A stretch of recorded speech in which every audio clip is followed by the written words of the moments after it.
Hello everyone, this is Dheeraj Suri and I welcome you all in Dheeraj Suri classes. So today I'm going to continue the discussion of the questions from our worksheet from the topic mathematical logic. हम prepositions पढ़ रहे थे और implication पढ़ा था हमने, उसके question भी कर लिए थे। 12 क्वेश्चन तक कर लिए थे, लास्ट के 3 क्वेश्चन 13, 14, 15 ये रह गए हैं। इनको आज डिस्कस करना है इस क्लास के अंदर। मगर मुझसे ये बताया गया है कि ये वीडियो शायद YouTube पर भी जाएगा, तो YouTube पर कुछ ऐसे स्टूडेंट भी हमारे साथ जुड़ते हैं जिन्होंने हमारे साथ ऑब्वियसली ये टॉपिक पहले नहीं पढ़े हो सकते। तो अब इस बात को ख्याल करते हुए कि हो सकता है आपने पहले टॉपिक मेरे साथ ना पढ़ा हो या पढ़ा ही ना, आपको पता ना हो कि नेसेसरी कंडीशन क्या है, सफिशिएंट कंडीशन क्या है, तो मैं एक छोटा सा आपको ब्रीफ यहाँ पर कर देता हूँ इस बारे में। कोशिश करूंगा कि आप इस बात को समझ जाएं कि नेसेसरी सफिशिएंट कंडीशन क्या होती है। जैसे हम एक इम्प्लीकेशन लिखते हैं P implies Q, यानी इसको हम कहते हैं if P is true then Q is true। अगर P ट्रू है तो Q ट्रू है। इस स्टेटमेंट से ही ये पता चलता है कि जो P है वो एक सफिशिएंट कंडीशन है। किसके लिए? Q के लिए। Q के ट्रू होने के लिए P सफिशिएंट है। If P is true then Q is true, तो P सफिशिएंट है। लेकिन जो Q है वो क्या है फिर? Q है नेसेसरी कंडीशन। Q है नेसेसरी कंडीशन। अब ये बोल देने भर से हो सकता है कुछ बच्चों को लगे सर ये बात Q P वाली बात तो समझ में आ गई कि P सफिशिएंट है, लेकिन Q समझ नहीं आ रहा है।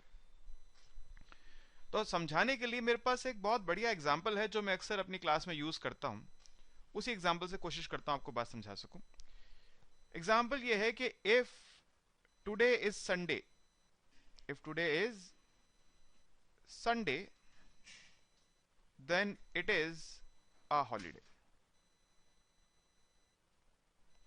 यानी मेरा स्टेटमेंट P यहां पे क्या है? Today is Sunday. और Q क्या है? Q है टुडे इज हॉलीडे। देखिए सोचते हैं, if P then Q, P implies Q। अगर आज संडे है तो क्या ऐसा कोई संडे हो सकता है जिस दिन हॉलीडे ना हो? सोचिए, कोई ऐसा संडे आपको याद है बचपन से अब तक जिस दिन हॉलीडे ना हो? देखिए, खेलने कूदने या एक्स्ट्रा एक्टिविटी के लिए कभी कुछ हो गया हो तो अलग बात है, लेकिन संडे का एक अर्थ ही हमारे जीवन में यह है कि संडे हॉलीडे है। चाहे जो ऑफिस जाता है उसको हॉलीडे है, स्कूल जाता है उसको हॉलीडे है, ठीक है। सेल्फ एम्प्लॉयड लोगों की बात अलग है, उनका हॉलीडे नहीं होता है, लेकिन अदरवाइज देखिए संडे का मतलब ही क्या है? हॉलीडे, ठीक है।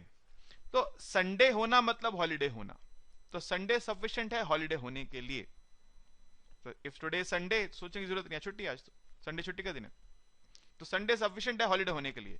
आप कहेंगे सर ये बात तो पहले भी आपने बता दी, if P is true then Q is true, तो P सफिशिएंट है Q के लिए। Q नेसेसरी क्यों है? इस पे आते हैं। देखिए समझिए बात को, P नेसेसरी नहीं है।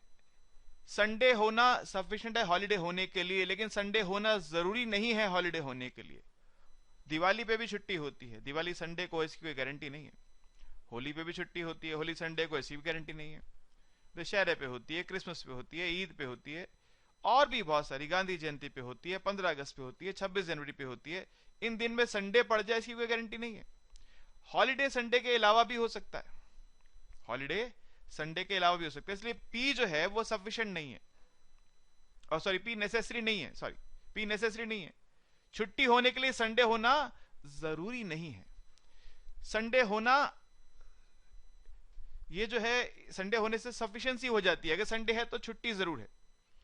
लेकिन छुट्टी संडे के अलावा भी हो सकती है, इसलिए छुट्टी वाले दिन संडे होना जरूरी नहीं है, इसलिए संडे नेसेसरी कंडीशन नहीं है। छुट्टी संडे के अलावा भी हो सकती है, इसलिए संडे होना यानी P नेसेसरी नहीं है। मगर अब क्यों नेसेसरी क्यों है P के लिए? इसलिए है, अगर संडे है तो without an exception it is holiday. Sunday है तो without exception it is holiday. Sunday working नहीं होता, संडे हॉलीडे ही होता है, ठीक है। तो यानी अगर संडे है, अगर संडे है तो हॉलीडे इसका एक नेसेसरी कंसीक्वेंस है। संडे वाले दिन हॉलीडे एक नेसेसरी कंसीक्वेंस है। तो एक नेसेसरी बात है हॉलीडे होना संडे वाले दिन, ठीक है। तो इसलिए हम कहते हैं क्यू क्या है, एक नेसेसरी कंडीशन है। हाँ, लेकिन इसका एक दूसरा एस्पेक्ट है। देखिए, ये कुछ ऐसा सवाल है कि मुर्गी पहले के पहले अंडा, ये सवाल अक्सर लोग पूछते हैं और इसका जवाब ढूंढने वाले ढूंढते रहते हैं। ये कुछ वैसा सा ही सवाल होता है, लेकिन उतना मुश्किल नहीं होता। थोड़ा सा अगर सोचते हैं तो जवाब मिल जाता है। मैं फिर से बोलता हूं, if today is Sunday then it is holiday. Sunday होना सफिशिएंट है हॉलीडे होने के लिए, लेकिन संडे होना नेसेसरी नहीं है, क्योंकि हॉलीडे नॉन संडे पे भी हो सकती है। दूसरी बात एक और बोलता हूं, संडे वाले दिन छुट्टी ना हो ऐसा नहीं हो सकता है। संडे वाले दिन छुट्टी ना हो ऐसा नहीं हो सकता है, इसलिए छुट्टी जो है संडे के लिए क्या है, नेसेसरी कंडीशन। तो यानी जब हम P इंप्लाइज Q बोलते हैं तो P हमारे लिए क्या हो जाती है, सफिशिएंट। P होने से Q हो जाता है, लेकिन Q क्या है, नेसेसरी कंसीक्वेंस है उसका। तो Q नेसेसरी कंडीशन है, राइट? समझ गए बात को? अब कभी कभी हम एक यूज करते हैं by implication. P implies Q and gets implied by Q, if and only if, या IFF बोल देते हैं। P implies Q and gets implied by Q, P if and only if Q, यानी P के होने से Q होता है, Q के होने से P होता है। अगर P हो गया तो Q जरूर होगा, Q हो गया तो P जरूर होगा। तो ऐसे बोलते हैं P क्या है, P is necessary and sufficient condition।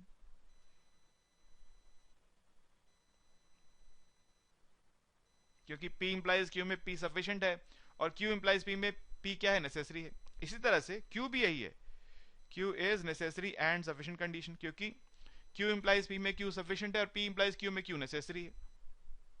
इसका भी एग्जांपल एक ले लेते हैं। जैसे हम ये कहते हैं कि if number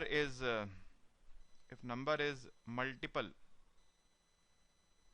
of 2 then it is an even number। अगर नंबर 2 का मल्टीपल है तो वो इवन नंबर होगा। देखिए, इवेंट P क्या है, नंबर इज मल्टीपल ऑफ 2, और इवेंट Q क्या है, नंबर इज इवन। ठीक है, मैं यहां पे एक क्वालिफिकेशन और ले लेता हूं कन्वीनियंस के लिए, इफ नेचुरल नंबर, ताकि कोई बच्चा वरना एक और जिद में चला जाएगा। मैं क्लास में जब पढ़ाता था, अब तो सिर्फ ऑनलाइन ही रहता हूं, तो कभी कभी इस तरह के वाद विवाद में पढ़ने में बड़ा आनंद आता था कि किसी बच्चे को कोई बात उसने बोली, फिर हम उसके साथ उलझे और उसको समझाने में लग गए, और बाकी क्लास देख रही है टीचर स्टूडेंट क्या कर रहे हैं आपस में, इसी को समझाए जा रहे हैं, हम समझ नहीं पा रहे हैं। लेकिन उससे क्या होता था कि एक बड़े क्वेश्चन का आंसर होता था जो समझने वाले बच्चे समझते भी थे। खैर, वो दिन बीत गए, अब यही दिन है। तो मैं, it is an even natural number, तो मैं अब इस क्वेश्चन को फिलहाल के लिए हटा देता हूं कि कोई बच्चा ये ना बोले कि सर अगर ये कोई फ्रैक्शनल वैल्यू है तो क्या होगा। उसका जवाब किसी और दिन, किसी और समय पे करेंगे, क्योंकि मैं उस टॉपिक पे नहीं हूं अभी। हाँ, तो मेरा सवाल फिर से वही है कि if natural number is multiple of 2 then it is an even natural number. अगर कोई नेचुरल नंबर 2 का मल्टीपल है तो वो एक इवन नेचुरल नंबर होगा। ठीक है, अब कोई ऐसा आप नेचुरल नंबर ढूंढिए जो 2 का मल्टीपल हो मगर इवन ना हो, मिलेगा नहीं आपको। तो यानी अगर कोई नंबर 2 का मल्टीपल है तो वो नेचुरल नंबर जरूर होगा, तो ये सफिशिएंट कंडीशन है। और अगर कोई इवन नंबर है तो 2 का मल्टीपल जरूर होगा, तो नेसेसरी भी है। कोई और ऐसा, जैसे छुट्टी तो संडे के अलावा भी कोई पड़ सकती थी, तो संडे होना सफिशिएंट नहीं था, छुट्टी होना सफिशिएंट नहीं था संडे के लिए। पिछले एग्जांपल में क्या था, संडे होना छुट्टी के लिए सफिशिएंट था, मगर छुट्टी संडे के लिए सफिशिएंट नहीं थी। छुट्टी तो किसी और दिन भी हो सकती थी, मगर यहां पे दोनों एक दूसरे को इंप्लाई करते हैं। अगर नंबर 2 का मल्टीपल है तो इवन जरूर होगा, और अगर नंबर इवन है तो 2 का मल्टीपल जरूर होगा। और कोई संभावना नहीं है, कोई और इवन नंबर ऐसा धरती पे नहीं है जो 2 का मल्टीपल ना हो। ठीक है, तो P Q को इंप्लाई करता है, Q से इंप्लाइड भी होता है। तो ये यहां पर क्या है, P implies Q and Q implies P, तो ये बाय इंप्लीकेशन बोलते हैं इसको। बहुत जरूरी है ये समझना कि कौन किसको इंप्लाई कर रहा है, कौन किसको इंप्लाई कर रहा है, कौन कॉज है और कौन इफेक्ट है। ये कॉज और इफेक्ट को ढूंढने की लड़ाई है, कॉज और इफेक्ट को ढूंढने की समस्या है, कॉज इफेक्ट को ढूंढने की प्रॉब्लम है।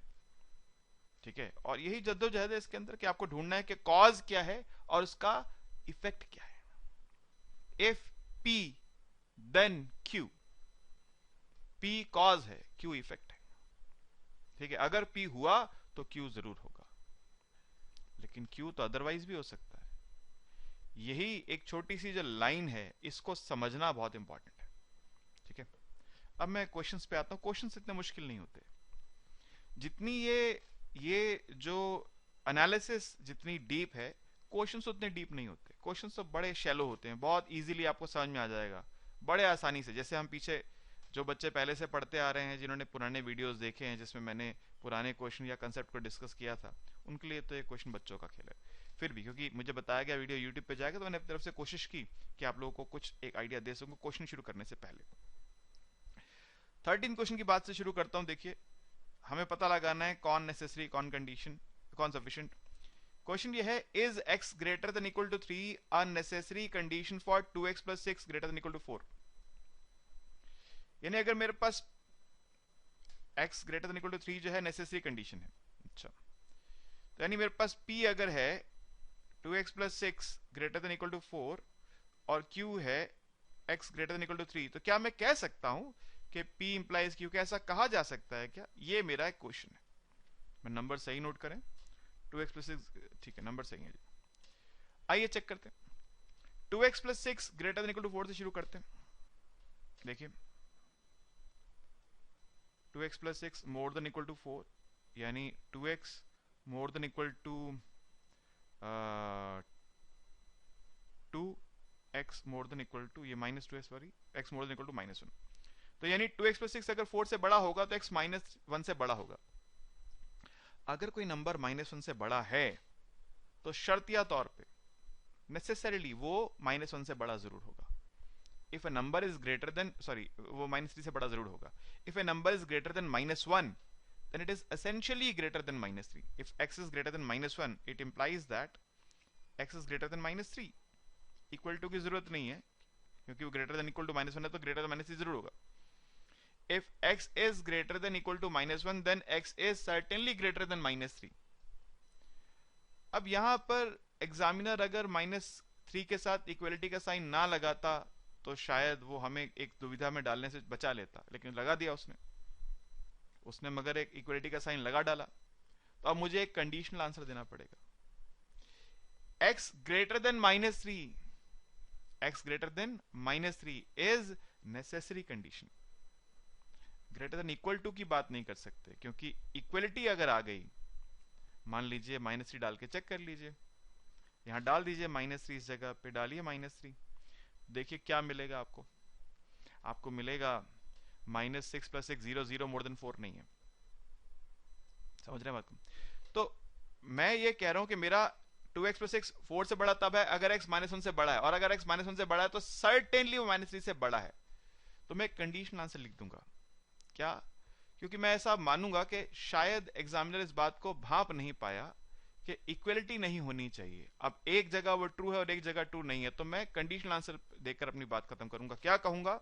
मैं कहूंगा कि x ग्रेटर देन माइनस 3, ये माइनस 3 था, x ग्रेटर देन माइनस 3, या ऐसे कह लीजिए पहले, if 2x plus 6 is greater than 4, then x is greater than minus 3. x is greater than minus 3. ठीक है? This means x greater than minus 3 is necessary condition for 2x plus 6 greater than equal to 4. ये necessary है, sufficient नहीं है। फिर से याद रखिए, sufficient नहीं है, necessary है। sufficient इसलिए नहीं है क्योंकि अगर मैं माइनस 2 ले लूं तो वो माइनस 2 जो है माइनस 3 से बड़ा तो है, लेकिन इसको सेटिस्फाई नहीं करेगा। तो x का माइनस 3 से बड़ा होना नेसेसरी तो है, लेकिन सफिशिएंट नहीं। क्यों? क्योंकि मैंने ये साबित कर दिया कि अगर ये ट्रू है, if p is true then q is true. मैंने प्रूव किया इस बात को, if p is true then q is true. तो p इंप्लाइज q में क्या बताया था? q क्या है? q इसके लिए एक नेसेसरी कंडीशन है। और यही उसने पूछा था कि क्या ये एक नेसेसरी कंडीशन है, तो मैं कहूंगा x greater than minus 3 necessary condition है। मैं डेलिबरेटली इक्वलिटी को हटा दूंगा और जो पेपर चेकर है वो इस बात को समझ जाएगा कि मैंने माइनस इक्वलिटी साइन को क्यों हटाया है। ठीक है? इक्वलिटी साइन के साथ अगर आप लगा देंगे तो हो सकता है वो आपको मार्क्स दे दे, हो सकता है वो काट भी ले, उसकी मर्जी है फिर तो। राइट, चलिए जी, ये बात हुई, आगे चलते हैं। इसने इतना ही पूछा था और कुछ पूछा नहीं है, तो इसलिए मैं और किसी इसके इफेक्ट पे कमेंट करने से बच रहा हूँ कि और क्या पूछा और क्या करना चाहिए। कुछ पूछा ही ये था कि ये नेसेसरी है या नहीं, इसलिए मैं रुक गया। 14th पे चलता हूं, तो 14th पे क्या पूछ रहा है देखिए, let F X is equal to 1 plus 4x square, find the value of x that are necessary and sufficient to warrant that F X is greater than 10। यहां पे नेसेसरी भी पूछ रहा है, सफिशिएंट भी पूछ रहा है, वो कंडीशन x की वो वैल्यू बताइए जो नेसेसरी भी सफिशिएंट भी। आइए देखते हैं। एफ एक्स जो है वो क्या होना चाहिए, ग्रेटर देन 10 होना चाहिए। एफ एक्स है 1 plus 4x square, F x है 1 plus 4x square. F x greater than 10 बोल रहा है, ग्रेटर देन बोल रहा है, ग्रेटर देन इक्वल टू बोल रहा है, ग्रेटर देन बोल रहा है। इस बार इक्वलिटी से परहेज कर लिया उसने खुद ही। 1 plus 4x square is more than 10, यानी 4x square is more then 9, यानी x square is more then 9/4। देखिए x स्क्वायर, या मैं एक स्टेप और आगे बढ़ता हूं आपके लिए, x square is greater then 3/2 का होल स्क्वायर। अब आप ये बात याद रखते हैं, इस बात को आपको याद होना चाहिए, आप इनइक्वालिटी पढ़कर आ चुके हैं, ठीक है, कि अगर x square is greater then a square है तो इसका मीनिंग क्या है? इसका मतलब यह है कि x is greater then a और x is less then minus a। x या तो a से बड़ा होगा या माइनस a से छोटा होगा। मैं एक नंबर से समझाता हूं, अगर x स्क्वायर ग्रेटर देन 4 है यानी 2 स्क्वायर है, तो x या तो 2 से बड़ा होगा या फिर x लेस देन -2 होगा। 2 से बड़ा कोई भी नंबर सोच लीजिए अपने दिमाग में, कोई भी, 2.1, 2.2, 2.3, 3, 4, 5, 6, 7, 8, 10, ठीक है, तो उसका अगर स्क्वायर करेंगे तो 4 से बड़ा ही आएगा।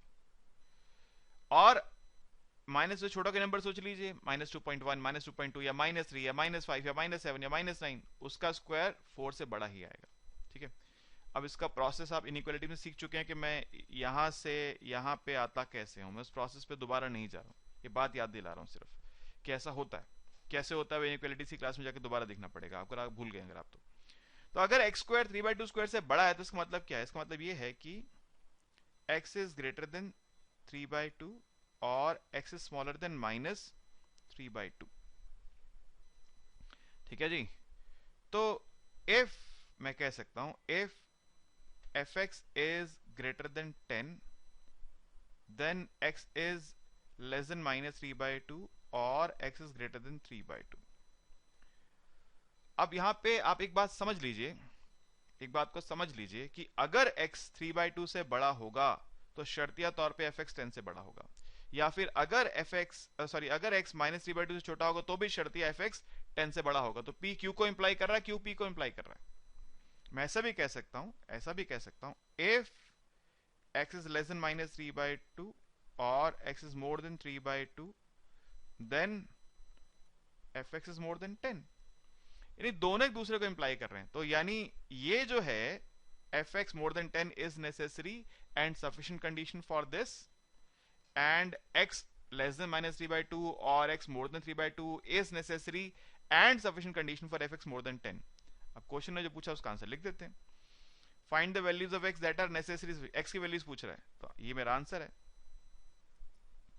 If x is less than -3/2 और x is more than 3/2 then it is necessary and sufficient condition for fx more than 10। Necessary भी है और सफिशिएंट भी है, ठीक है। ये होने पर भी fx मोर देन 10 होगा, fx मोर देन 10 होने पर ये भी होगा, इसलिए दोनों एक दूसरे को इंप्लाई कर रहे हैं।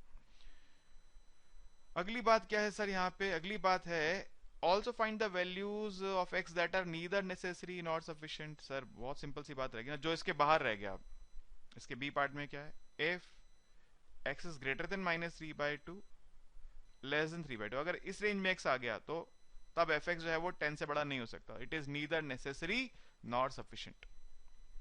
इस रेंज के अगर आप बाहर आ गए तो ये नेसेसरी भी नहीं है और सफिशिएंट भी नहीं है, ठीक है, क्योंकि fx 10 से बड़ा होने पर ये नहीं होगा और ये होने पर fx 10 से बड़ा भी नहीं होगा। अगर fx 10 से बड़ा हो गया तो ये कंडीशन होल्ड नहीं करेगी, ठीक है, इसलिए ये नेसेसरी नहीं है। और अगर ये कंडीशन होल्ड कर गई तो fx 10 से बड़ा नहीं होगा, इसलिए सफिशिएंट भी नहीं है। तो नीदर नेसेसरी नॉट सफिशिएंट। तो लिख देंगे क्या? If x more than -3/2 less than 3/2 is neither necessary not sufficient for fx more than 10, ठीक है। चलिए जी नेक्स्ट क्वेश्चन नंबर 15 पे आ जाइए sir. Consider the preposition x square more than 1 less than 4। ये क्वेश्चन इनइक्वालिटीज में भी आया हुआ है एक बार बहुत पहले, और वहां इनइक्वालिटीज की क्लास मैंने करके दिखाया हुआ क्वेश्चन आपके वाला सॉल्व। अब इसके साथ कुछ इसने इम्प्लीकेशंस को ऐड करके कुछ कंडीशन लगा के आपके क्वेश्चन को बदल दिया, थोड़ा सा चेंज कर दिया। ठीक है, तो अब देखो क्या कह रहा है। For what value of x does the proposition hold true. आइए देखते हैं x की कौन सी वैल्यू के लिए होल्ड करता है ट्रू जी। x square more than 1 less than 4। पहले बात करते हैं x स्क्वायर मोर देन 1 की।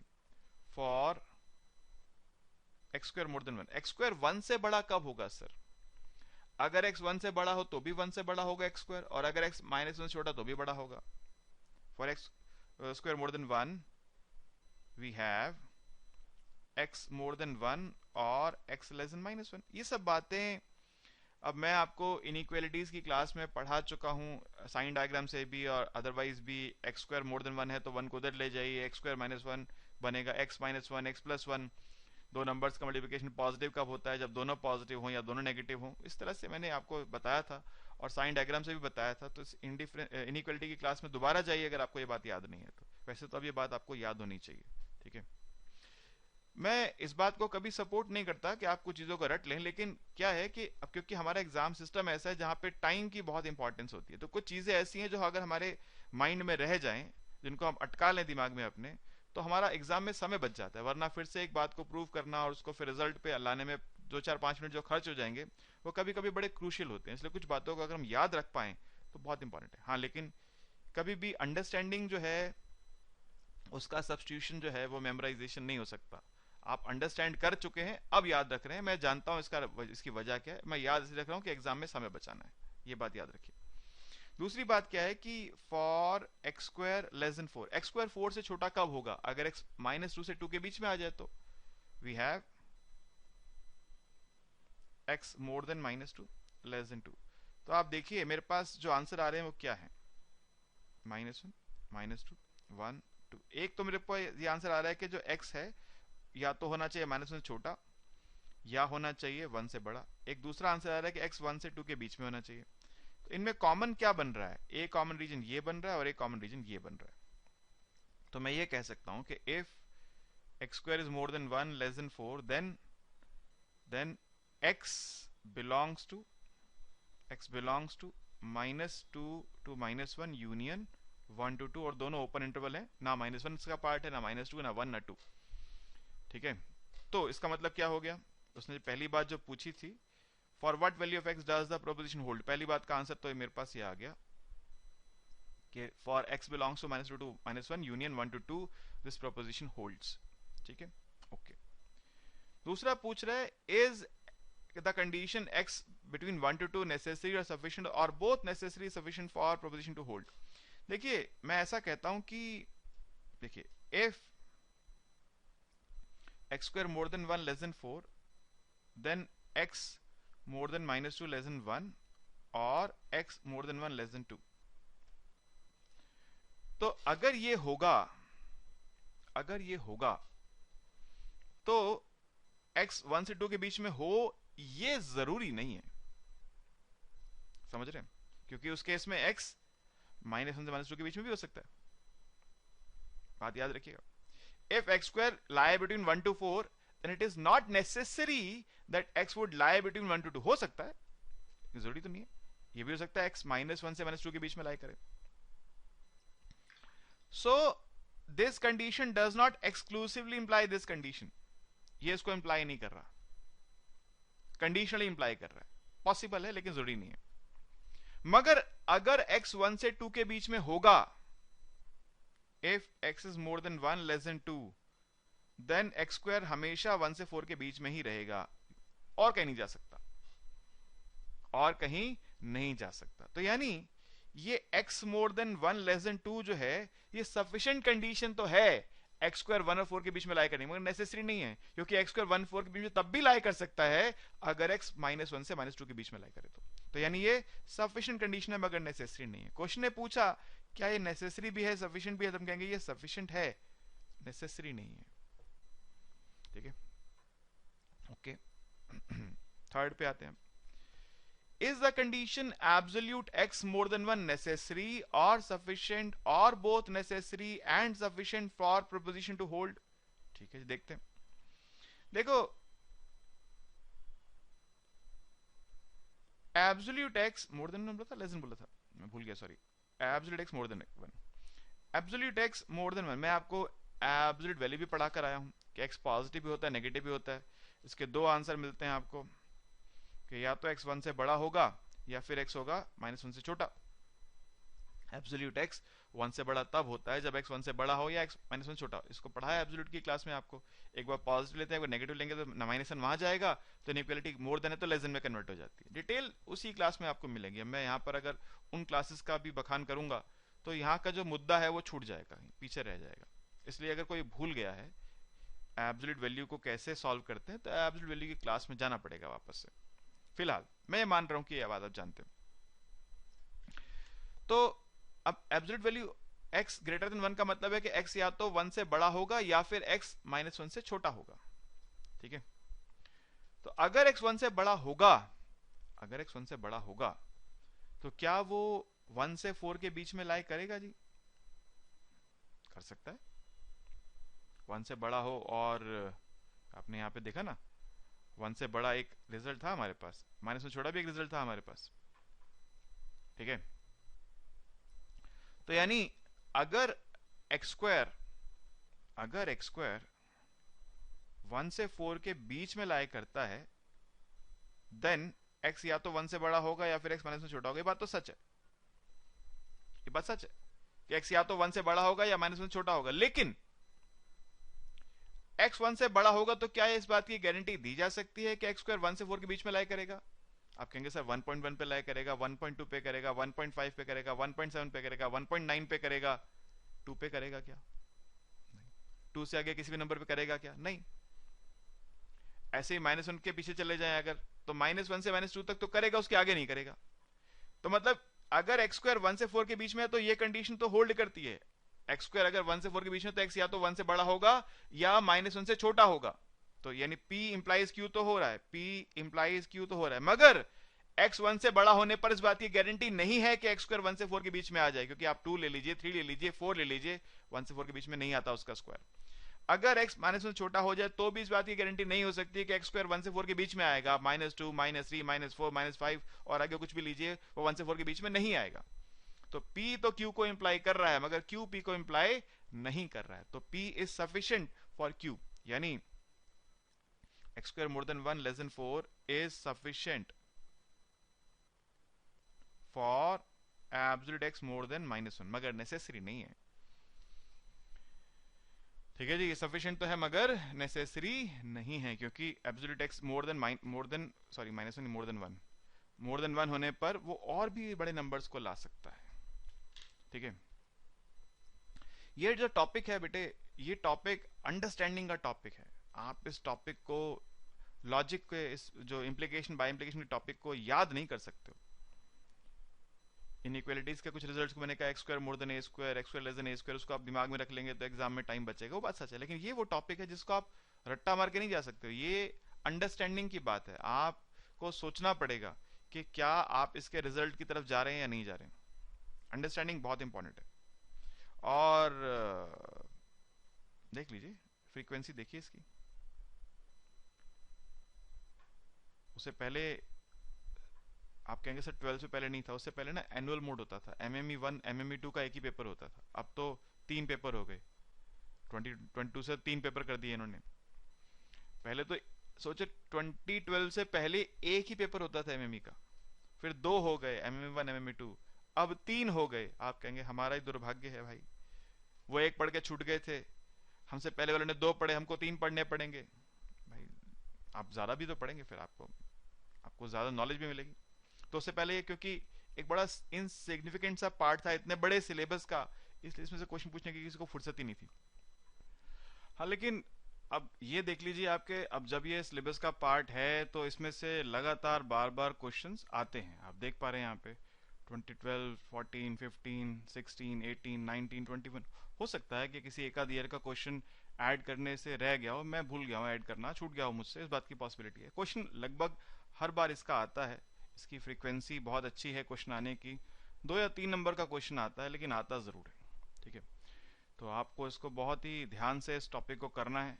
मैंने कोशिश की है पूरा टॉपिक आपको सिखाने की, इसके बाद प्रूफ्स आएंगे वो अलग कहानी है। ठीक है, लॉजिक का यहाँ पे जो है टॉपिक यहाँ पे हम खत्म करते हैं। क्वेश्चंस भी मैंने पूरे प्रैक्टिस कर दिए आपके साथ जितने हमारी वर्कशीट में थे। कोई क्वेरी अगर आपके मन में है तो जो बच्चे सब्सक्राइब हैं ऑब्वियसली वो तो उनको डाउट सेशन मिलता है, डाउट सेशन में आके हमसे पूछ सकते हैं। और जो स्टूडेंट यूट्यूब पे पढ़ रहे हैं वो उनके पास कुछ वीडियोस होते हैं सिर्फ डेमो के लिए जो हम डालते हैं यूट्यूब पे। फिर भी आपके पास कोई क्वेरी अगर है तो आप मुझे व्हाट्सएप करेंगे, मैं कोशिश करूंगा आपको आंसर करने की। ठीक है, ओके, थैंक यू।